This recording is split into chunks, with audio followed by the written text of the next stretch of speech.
Hello दोस्तों, प्रणाम। आप लोग के लिए एक सोहर गाना लेकर आई हूँ। आप लोग सुनिएगा और कमेंट लाइक ज़रूर करिएगा। और प्यारा सा सोहर लेके आ रही हूँ, आप लोग सुनिएगा ध्यान से, कमेंट में ज़रूर बताइएगा और भूलिएगा मत। सुना रहे हैं। अरे अरे काली जमुनिया तू फरी के झपसी गईलू, फरी के झपसी गईलू।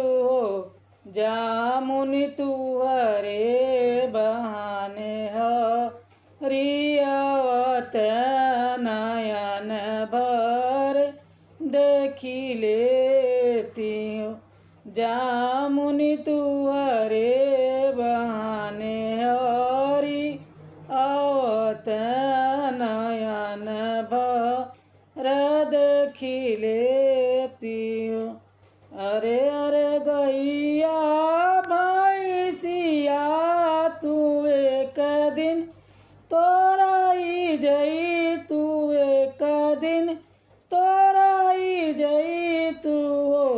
गैया तू हरे बहाने हरियावत नयन भर देखी लेती हो।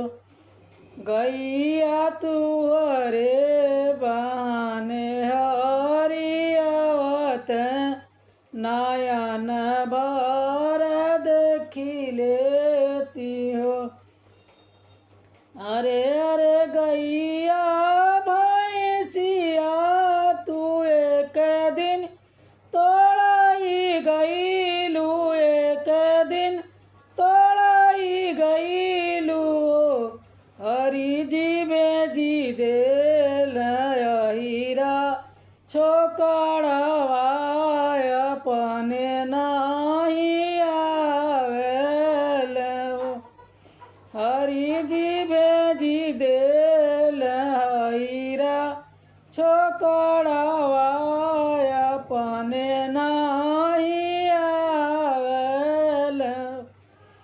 अरे अरे काली जमुनिया तू एक दिन झपसी जई, तू एक दिन झपसी जई तू।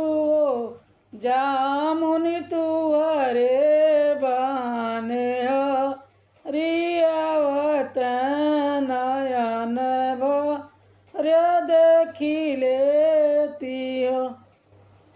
अरे अरे सासू ननदिया तू एक दिन बीमार पड़, तू एक दिन बीमार पड़ तू।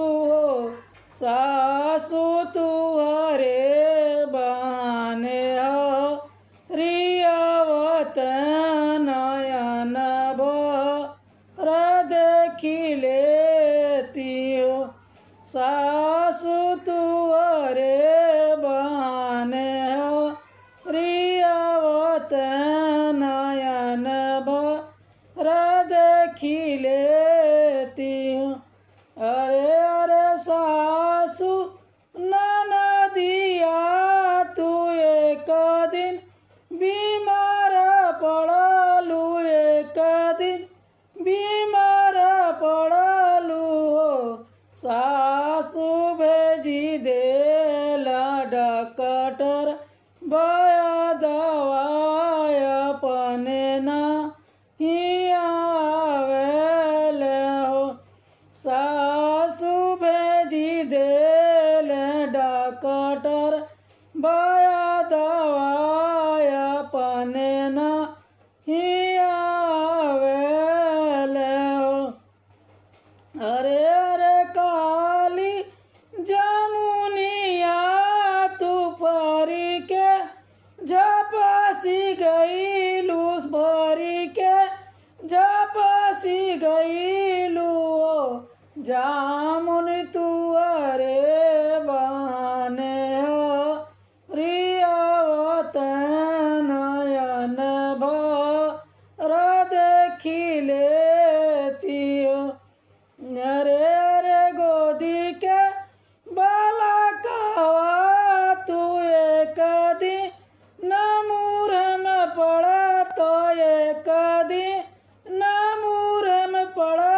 अरे अरे गोदी का बालकवा तू एक दिन मुरम पड़ल एक दिन मुरम पड़ल हरी जी बेजी दे लया पानी रुमलिया अपने ना ही आवेल ललना भेजी दे लया पानी रुमलिया अपने ना ही आवेल अरे अरे काली जमुनिया तू परी के जपासी गईलू जामुनि तू अरे बान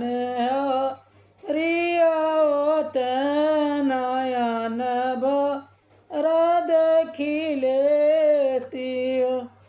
तब तक के लिए बाय बाय। आप लोग देखिएगा, कमेंट में ज़रूर बताइएगा कैसा लगा गाना। आप लोग लाइक शेयर कमेंट मत भूलिएगा, कमेंट में ज़रूर बताइए कैसा